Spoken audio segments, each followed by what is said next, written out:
Donc, Pneus Lanoret, c'est une entreprise d'une vingtaine d'employés. Nous sommes situés dans Lanaudière. On est principalement spécialisé dans le rechappage et la réparation de gros pneus, en bon québécois, donc c'est-à-dire du pneu génie civil qui va sur des loaders, des graders.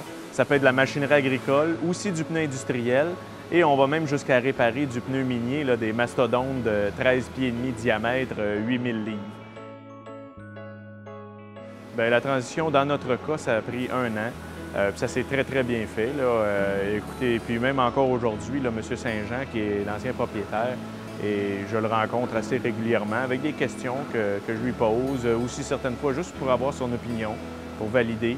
Ce qui est peut-être le plus compliqué pour le cédant, c'est le fait que, veut pas, on garde toujours un attachement, puis on est habitué aussi de gérer son entreprise soi-même.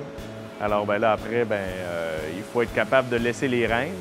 Mais somme toute, c'est une expérience qui était très enrichissante. Puis pour M. Saint-Jean aussi, je pense là, que ça a été bien intéressant.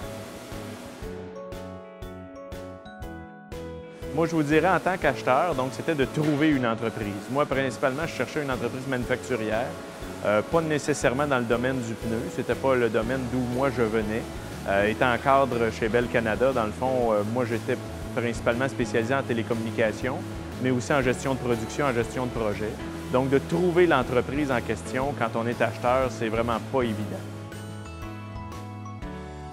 Principalement, moi, la première chose que je leur dis, c'est qu'il faut aimer ça. Parce que si vous n'aimez pas ça, jamais vous allez être capable de mettre l'effort. Ça, c'est dans un premier temps. Dans un deuxième temps, moi, je pense que ce qui est important, c'est vraiment de bien s'entendre avec l'entrepreneur. Quand on arrive et qu'on approche une entreprise, il faut, d'un, qu'on aime l'entreprise, il faut qu'on aime bien sa structure, les employés qui y travaillent, puis il faut être capable de bien apprécier aussi l'entrepreneur qui part. Parce que s'il y a un de ces éléments-là qui manque, là, je pense que, de un, c'est un gros facteur de risque, mais mis à part le risque financier, là, je pense qu'il y a moyen d'être pas mal malheureux. Là. Bien, écoutez, le Fonds de solidarité a été vraiment un partenaire de choix. C'est certain que dans mon cas, moi, je n'aurais pas été capable d'acheter l'entreprise parce qu'il manquait une partie du financement que le fonds a comblé. Mais aussi, ils ont toujours été de bons conseils, très accessibles.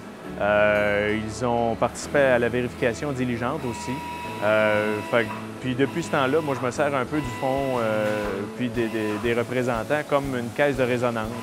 Donc, en bout de ligne, je valide certaines choses, certains projets que je veux faire. Je pense qu'ils sont très contents d'être capables de voir où l'entreprise s'en va, puis de pouvoir participer. Puis de l'autre côté, ça m'amène énormément parce qu'on sait très bien que quand on est dans les opérations puis dans la gestion de son entreprise, à un moment donné, l'arbre devient très, très près de nous, puis on perd de vision, la vue d'ensemble, la vue de la forêt. Fait que le fonds m'aide à ce niveau-là.